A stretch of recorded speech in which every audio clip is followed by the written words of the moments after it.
அன்பு நண்பர்கள் அனைவருக்கும் வணக்கம். நான் உங்கள் ஆண்டாள் வாஸ்து முன்னோர் துரைசாமி. 100 நாள் 100 வாஸ்து டிப்ஸில் இன்றைக்கி 63வது நாள். இன்றைக்கி ஒரு அற்புதமான ஒரு வாஸ்து டிப்ஸு என்னென்னா, நம்ம வீட்டிற்கு ஜன்னல் வைப்போம், நல்லா டிசைனாக வைப்போம் ஜன்னல்.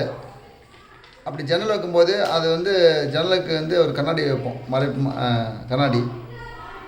அப்போ அந்த கண்ணாடி பார்த்திங்கன்னா வெளியிலேருந்து பார்த்தா உள்ளே இருக்கவங்க தெரிய மாட்டாங்க, உள்ளேருந்து பார்த்தா வெளியே இருக்கவங்க தெரிவாங்க. இந்த மாதிரி தான் கண்ணாடி எல்லா பக்கமும் ஜன்னலில் போடுவாங்க.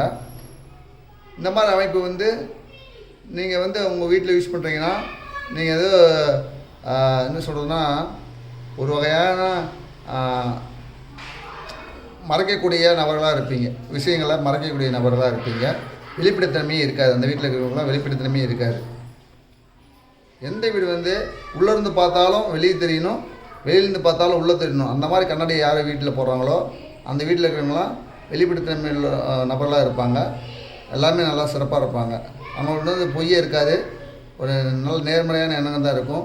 யாரையும் வீட்டில் இருக்கவங்க யாரையும் எந்த விஷயத்தையும் மறைக்க மாட்டாங்க, ஓப்பனாக இருப்பாங்க. அந்த வெளியில் இருக்க கண்ணாடி உள்ளது பார்த்தா வெளியே தெரியணும், வெளியிலேருந்து பார்த்தா உள்ளது இருக்கும். அந்த மாதிரி கண்ணாடியை அமைப்படுத்துறது மிகச்சிறந்தது. நீங்கள் ஏதாவது புதுசாக வீடு கட்டுற மாதிரி இருந்துச்சுன்னா இந்த மாதிரி கண்ணாடியை உபயோகப்படுத்துங்க, அதுதான் சிறப்பாக இருக்கும். மேலும் பல நல்லா தெரிவிக்கின்றேன். நன்றி, வணக்கம், வாழ்க வளமுடன்.